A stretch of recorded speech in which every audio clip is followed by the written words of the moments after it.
I'm back. All your favorite wrestling shows rolled into one.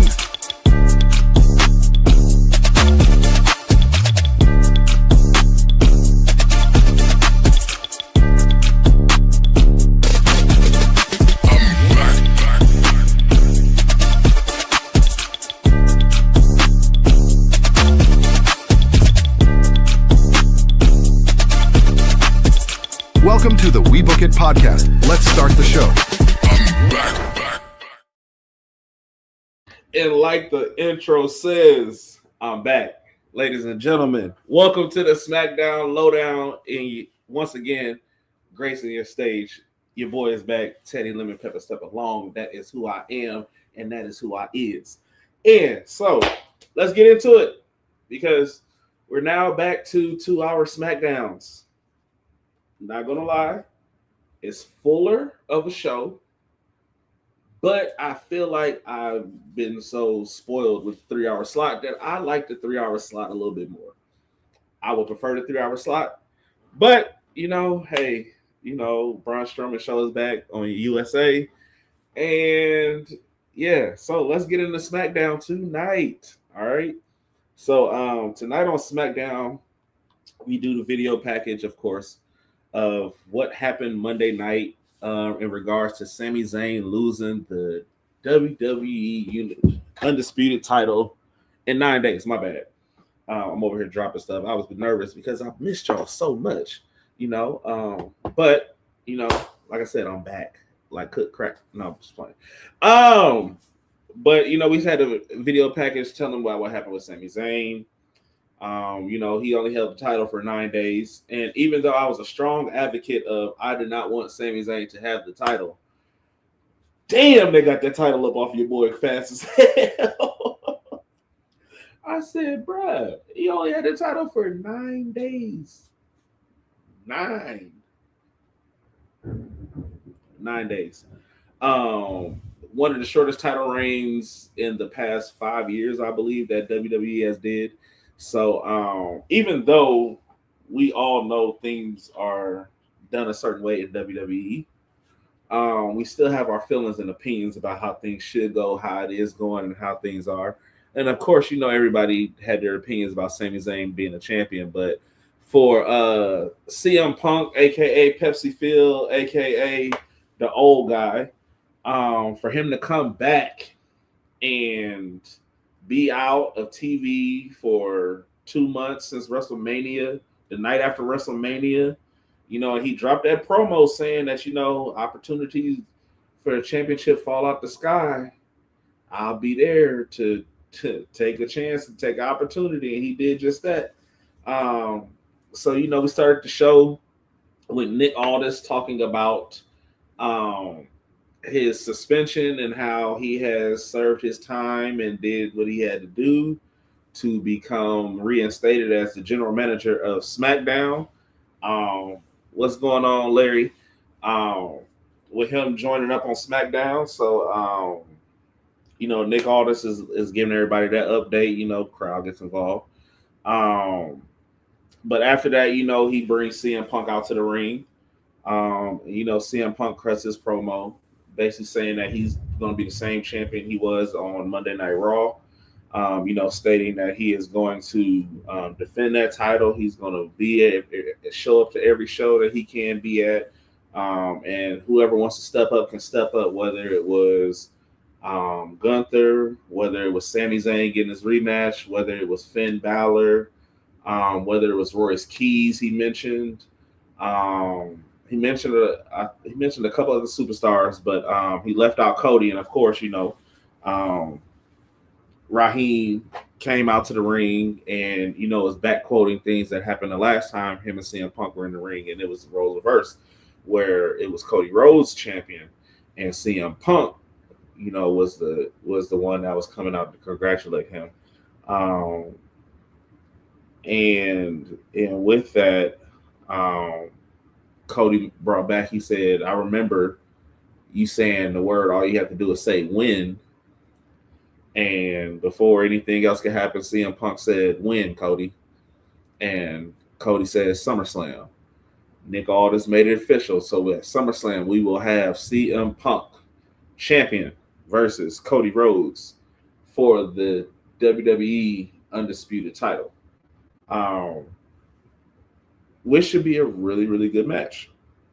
This match has been in the making since CM Punk came back to the business of WWE, and to have CM Punk and Cody Rhodes, this is one thing that I say I do appreciate about having Triple H as the person that's over WWE to do these things, because his long-term storytelling is a chef's kiss masterclass. To be able to do what he's doing and pull back storylines from 3 years ago, because when Cody won that first Royal Rumble, it was because we all believed it to be because CM Punk got hurt. And with CM Punk being hurt, that set up Cody, Roman, all of those things with The Rock being involved. That was a WWE pivot, which WWE does real well, is pivot. So in that pivot spot, we get Cody Rhodes, CM Punk, SummerSlam, and I'm pretty sure that's going to be night one, because night two we already know is more than likely. I don't. Well, you know what? I don't know, because night two I thought the main event might be the Hell in a Cell, but knowing them putting it on ESPN for the first hour, they're going to put a match that should be late card worthy early. So we shall see. But as far as the title picture is going right now, with Roman and Seth, I believe. Matter of fact, I'm lying. Roman and Seth are going to be night two main event, unless they can build this story mode with Punk and Cody Rhodes and what they're going to do with Sami Zayn and Gunther on SmackDown. We shall see as far as what they're going to do with that. But after Cody leaves out the ring, we get backstage with Jade, Michin, and B-Fab, basically saying that they're going to beat up on Alexa Bliss because of Charlotte Flair's interference in the U.S. title match, as also in other matches that Jade has had. And in doing that, they're cutting their promo and they're doing that. So after that, we immediately get into action with the very first match being Finn Bálor versus Tama Tonga. And in this match, Finn got after it. And the beauty we was talking on the show Sunday, or I was talking to somebody else, the beauty I love about wrestling, when you get people that are actually friends or actually have history with each other, that their matches are always better when they're more aggressive because of the trust level and the factor that they have between the two of them. So watching Tama Tonga and Finn Bálor go I loved it. I'm actually a fan of watching Tama Tonga have his own individual run, because he can actually work in the ring really well. I'm really curious to see what they're going to do with him and Shinsuke, if they can actually get that going, or if WWE and TKO are going to be doing some more bullshit. We shall see as far as things are going. In that match, Finn Bálor ends up winning.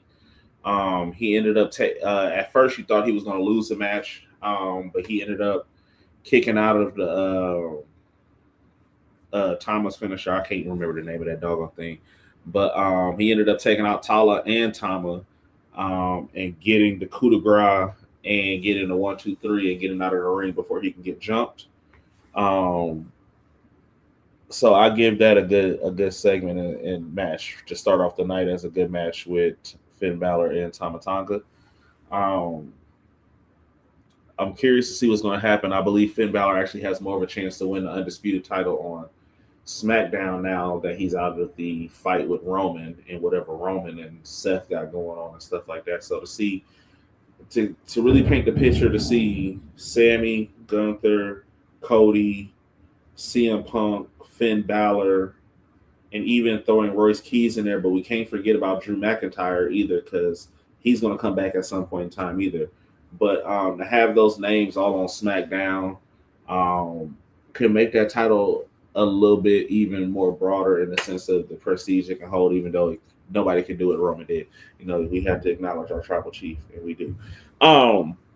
So we get a backstage segment with Carmelo before his match with Trick Williams tonight. I'm not going word for word into his promo because It was all right. It could have been a little bit better. He stumbled over some parts, but hey, it happens to the best of them. Um, but Melo does what Melo does. Um, we get next. We get the Roar Raiders pulling up on our Truth, who was paying off Axiom because, of course, the U.S. lost to Belgium in FIFA, and so they made it like they had a bet going on. So they had a bet. Our Truth paid them. The War Raiders pull up, but then insert Big Jim and Jacob Fatu pulling up as well, and they overtook the moment of what the War Raiders was, because the War Raiders are basically saying our Truth is ducking them for a tag title shot. Um, so um, they asking our Truth, have they seen Royce Keys? Have they seen Solo? Our Truth is deflecting, saying that he hadn't seen either one of them. But then insert Damian Priest, and he tells them basically, yeah, we seen them earlier there in the building, basically. So we exit out of that segment. Some backstage segments are need to have and not need to have, and that possibly was one of those. But we get Nick Aldis and Gunther, with Gunther giving Nick Aldis an ultimatum to fix the wrongs, apparently, because Gunther feels like Cody Rhodes doesn't deserve the title shot. So he told Nick Aldis he got to the end of the night to fix it. And after that, we get Big Jim and Jacob in the ring with Jimmy calling out Solo. But instead of Solo coming out, we get Royce Keys. We get a promo between Royce Keys telling him how Jimmy didn't always mention his name, and basically that being family doesn't mean you got to be blood. Blood doesn't make you family. Loyalty makes you family. And the fact that he was saying that how Jacob has been his family for the past 14 years, so basically saying his business is family business. And we proceeded to get Jimmy versus Royce Keys, which was a really solid match. Jimmy showing his veteranship, as well as being able to put over other athletes in the sense of moves that he's willing to take and do. There was a point in the match where Solo pops up while Jimmy is sitting in a chair, laughing, doing what Big Jim does. Solo pops up and hits Jimmy.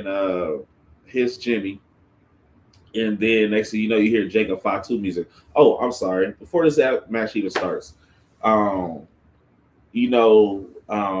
Jimmy tells Royce Keys that, hey, man, once you cross that line, you can't come back from it. And Royce Keys made an imaginary line and said he crossed it, and that means he can't come back from it. So it's on and going. Basically on and popping. And it was on and popping. And Jimmy was like, yeah, me and Jacob, we going to smash it. We going to do this. And Jacob told Jimmy, there ain't no we. You got this on your own. So that's how the match came about. I got ahead of myself because it's been a little evening. I've had some shit going on. But needless to say, I'm making it do what it do, baby. But so Jacob comes back out to the ring and goes after Solo and beats. He's giving Solo that work. Jimmy beats Royce Keys with a spear. And I'm like, bro, this should at least took 2 spears or a spear and a splash like your brother. Y'all got to keep something going because we don't believe that Jimmy is the one spear winner out of the bloodline. We know this to be fact. I'm sorry, Big Jim. But that ain't you, my dog. But after the match commences, Jacob Fatu commences to beating the brakes off of Solo Sikoa, and put Solo in the corner with a chair on his head and was about to do the Samoan hip attack. But instead of doing the Samoan hip attack, he stops and he tells Solo, hey, come Monday, you better be at Raw and you better be there for the family, or else the next time you ain't getting saved. So, in the words of Jey Uso, this your warning shot. Bow. Solo better have his ass at Raw on Monday. That's all I got to say. Because if not, they're going to be coming for him. And I can honestly see a small Royce Keys and Solo connection, or Royce Keys, Solo, and Jacob trying to do something together. But we're going to see. We are going to see what happens with that. But after that match, we get CM Punk backstage having a moment with Candice LeRae and Johnny Gargano, basically saying they need to get back to who they were, telling Johnny Gargano he need to get back to being Johnny Wrestling, and telling Candice LeRae that she needs to get back in the ring because what she's doing ain't working. And then we get Jade versus Alexa Bliss. Of course, Jade wins with a little bit of help from the baddies, the new baddies, being Michin and B-Fab. So with that, but after the match is what got everybody in the uproar. Because after Jade won with Jaded, she took a chair to Alexa Bliss's arm and basically bent it, almost like the sacrifice from Penta, but she used the steel chair and basically did the sacrifice in a way on Alexa Bliss's arm. And after that, Alexa Bliss's arm looked like it was really broken.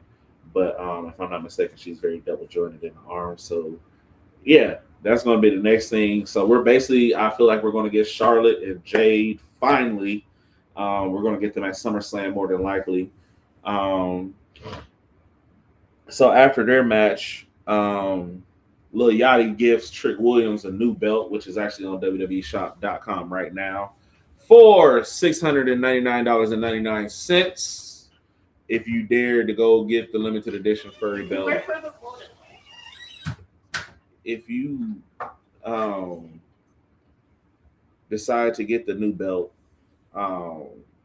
that's how much you're going to be having to pay to get the new belt.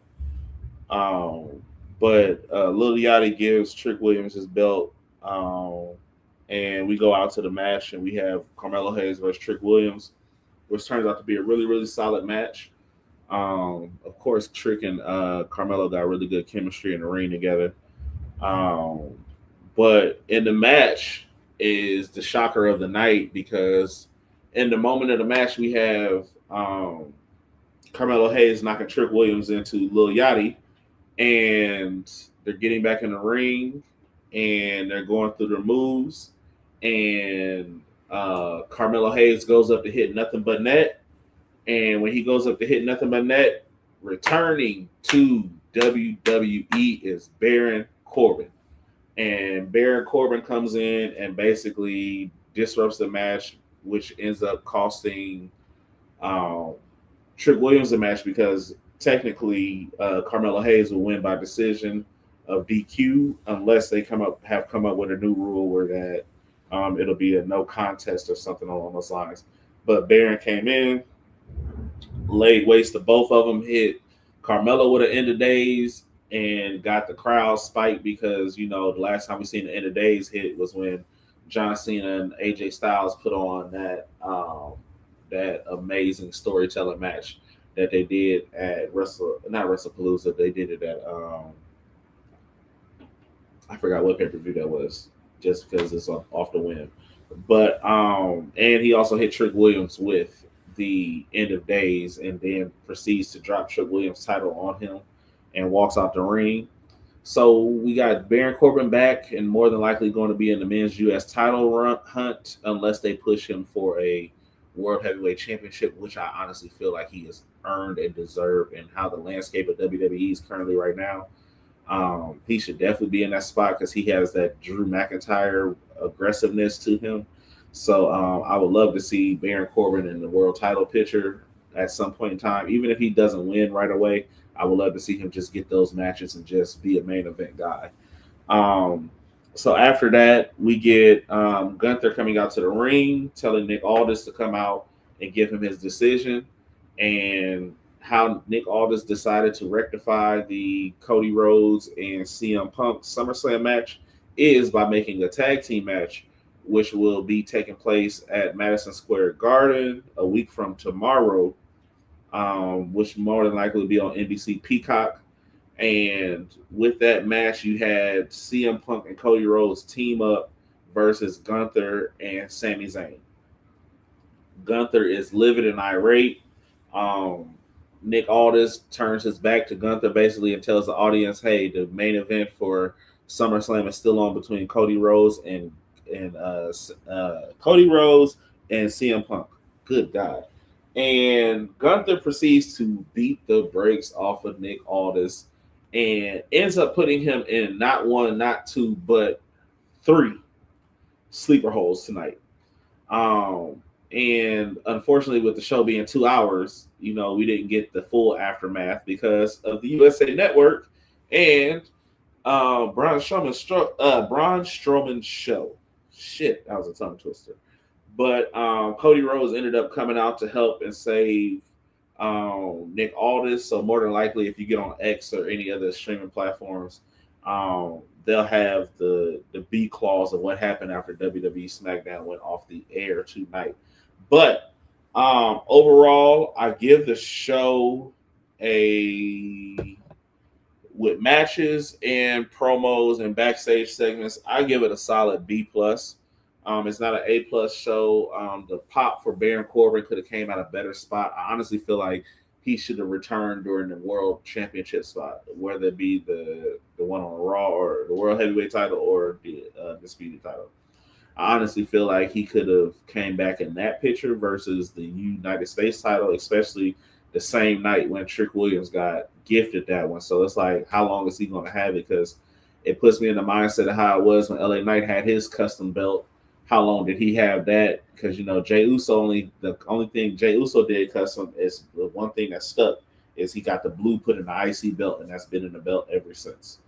But as far as everybody else is going, like I said, solid show as far as segments, as far as matches. They compacted it and made it a good 2 hours. It was actually a good 2 hour show. Like, it's not disappointing. It's just disappointing when it's 2 hours now and how you had this show felt like a 3 hour show, but you couldn't do that with a 3 hour show. So that's where I stand. That's how I feel. It is what it is. But all I can say is, Book It family, thank you for welcoming me back into your TV screens, into your laptop, your phone, whatever it is. Thank you for welcoming me back, Teddy Lemon Pepper Step Alone. And of course, you got to keep those Book It pencils sharp, and you got to keep your eye on the prize and have a blessed one. So until we see each other again on the Sunday Night Stunner, peace out.